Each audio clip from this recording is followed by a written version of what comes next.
Class 12 সিবিএসসির integration চ্যাপ্টারের একটা অঙ্ক I is equal to -1 to 1 mod x dx।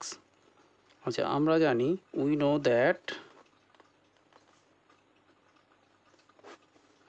mod x is equal to x হবে if x greater or is equal to 0 R minus x হবে if x less than 0।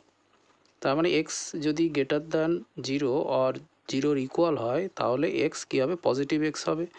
R x যদি 0 less than হয় তাহলে x negative value হবে।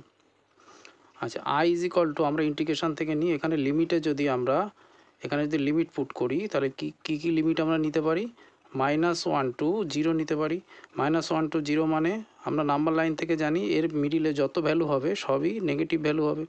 তাহলে আমরা এখান থেকে কোনটা নেব, এই মাইনাস এক্সটা নেব, মাইনাসটাকে বাইরে রাখলাম আর এখানে এক্স ডিএক্স প্লাস এখানে আবার আমরা লিমিট দিতে পারি। এখানে ম্যাক্সিমাম লিমিট কত নিয়েছিলাম, 0, তাহলে এখানে 0 to 1 পর্যন্ত লিমিট যেটা হবে সব পজিটিভ ভ্যালু হবে, তাহলে পজিটিভ এক্স নেব, এক্স ডিএক্স। এবার আমরা এখানে এক্সের যদি ইন্টিগ্রেশন করি তাহলে কত হয়, 1/2 এক্স স্কোয়ার। এখানে লিমিট হচ্ছে -1 0 প্লাস এখানেও যদি এক্সের ইন্টিগ্রেশন করি তাহলে কত হবে, 1/2 এক্স স্কোয়ার। এখানে লিমিট হচ্ছে 0 আর 1।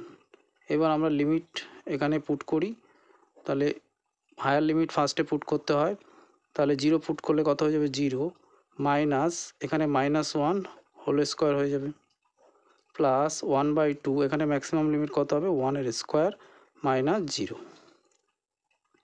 তাহলে -1 এখানে -1 এর হোল স্কোয়ার করলে কত হচ্ছে, +1 হয়ে যাবে আর এখানে 1/2 থাকবে, 1 স্কোয়ার করলে 1ই হয়। তাহলে -1/2 প্লাস 1/2 কত হলো, 0। এটাই অ্যান্সার। ক্যান্সেল হয়ে যাবে, ক্যান্সেল হয়ে 0 হয়ে গেল।